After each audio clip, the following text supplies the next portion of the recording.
Magandang umaga po sa ating lahat.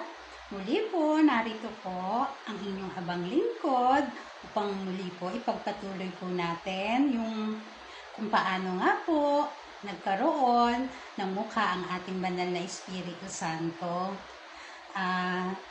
Sa pagpapatuloy nga po, ganap na pong nagkaroon ng mukha ang ating banal na Espiritu Santo.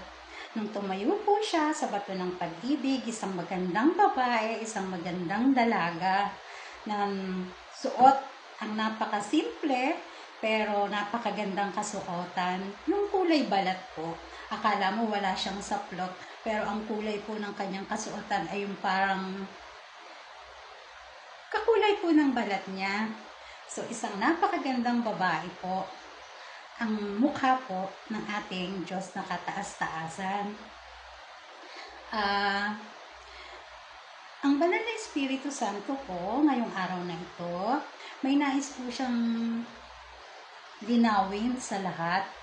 Yun nga po na, kaya nga po, kinailangan kong muli na ngayong araw na ito ay magbigay ng, gumawa po muli ng isang video para nga po ipahatid sa inyong lahat na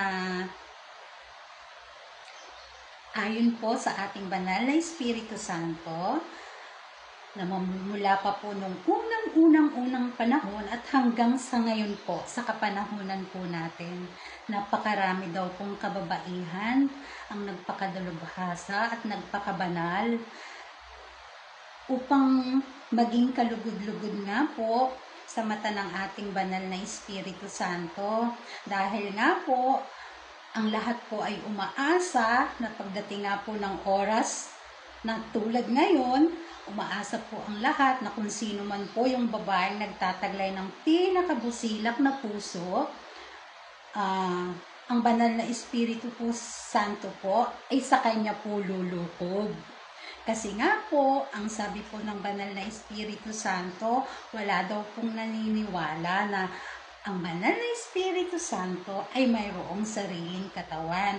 Kaya nga daw po Espiritu Santo yan eh. Kaya ang lahat po ay umaasa na kung sino ang may pinakamabuting kalooban, ayan po ang tutuluyan o lulukuban ng ating banal na Espiritu Santo. Babatid po ng banal na Espiritu Santo na wala pong sino man, gaano man po kadalubhasa yan sa lahat po ng uri ng pagsamba o kabanalan, wala pong sino man ang may kakayanan na yung pong taglay niyang kinang at kapangyarihan ay tanggapin ng kahit na sinong katawan, maliban po sa nag-iisa po at ang tunay po niyang katawan, ang babae po sa kataas-taasan. Kasi nga po kung yung bathalang, yung araw po natin na nasa kalawakan, kahit po gaanong kagaling o aral ang gawin natin, wala ni isa man ang nakalapit sa kanya. So kung ang banal na Espiritu Santo po ay lulukob sa isang babae o ungat banal, dalubhasa sa lahat ng pagsamba, hindi po niya kakayanin ang taglay niyang kinang at kapangyarihan, kundi ang tangi lamang po at ang tunay niyang katawan. Nais din pong ipabatid ng ating banal na Espiritu Santo na ang Diyos na kataas-taasan, na ang nag-iisa at tunay niyang katawan, ay siya po ang ating mahal na Berheng Maria. Ang akala po natin, ang mahal na Berheng Maria ay isang ordinaryong babae na nagtataglay lamang ng mabuting kalooban, na kinalugdan ng banal na Espiritu Santo, kaya sa kanya tumuloy ito. Ang banal na Espiritu Santo po ang nais magpahatid na ang Diyos na kataas-taasan na kanyang katawan at ang Berheng Maria ay iisa. Ang mahal na Berheng Maria po ay ilalahad ko po sa inyo kung paano po siya nabansagan sa lupain na ito na Berheng Maria.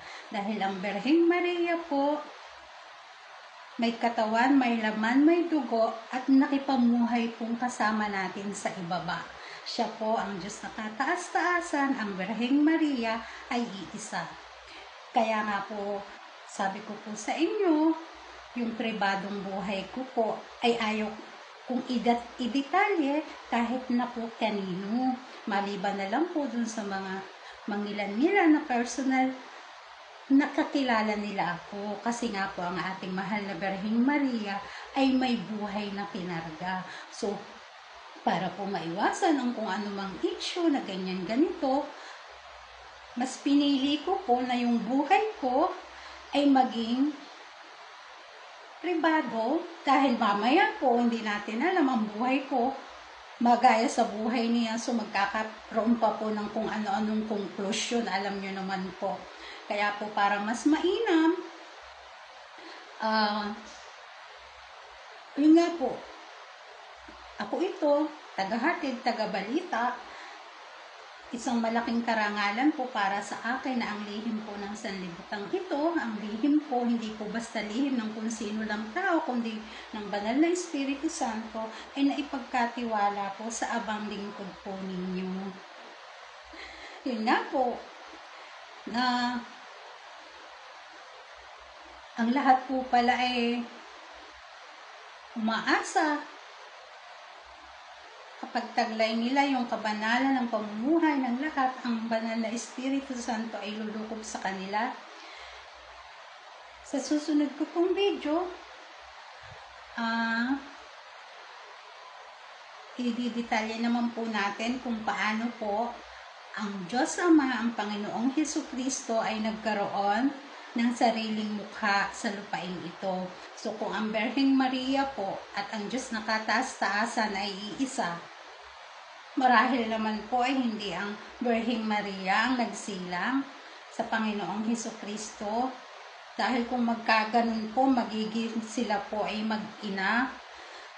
Kaya bawat detalye po, hihimay-himayin po natin.